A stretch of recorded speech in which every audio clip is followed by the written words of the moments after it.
बस यही सोच कर काट लेंगे जिंदगी, अपनी किस्मत में शायद नहीं थी आशिकी।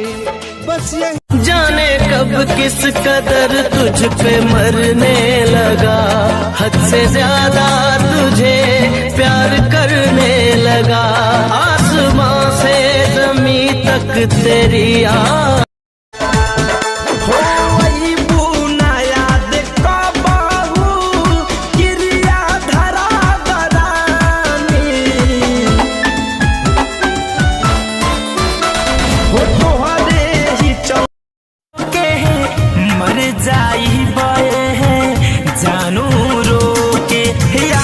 तोहरा पागल होके मर जाई बे जानू रोके, चल जाइबू केहू और।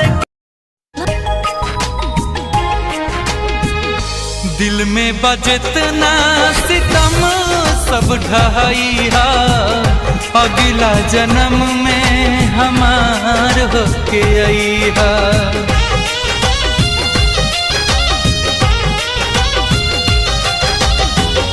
दिल में बजतना सितम, मेरे ख्यालों में सिर्फ तुम हो, भुलाऊं तुमको कैसे, चले गए हो दूर इतने, बुलाऊं तुमको कैसे।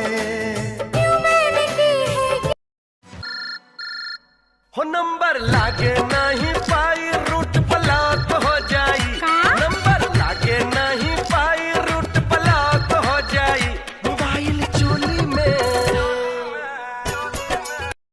लाइकी। पापा खोजिए पतोहा दिया बारी हो, भले मिली ना दहेज में गाड़ी हो, लाइकी सरकारी सर्विस वाली चाहिए,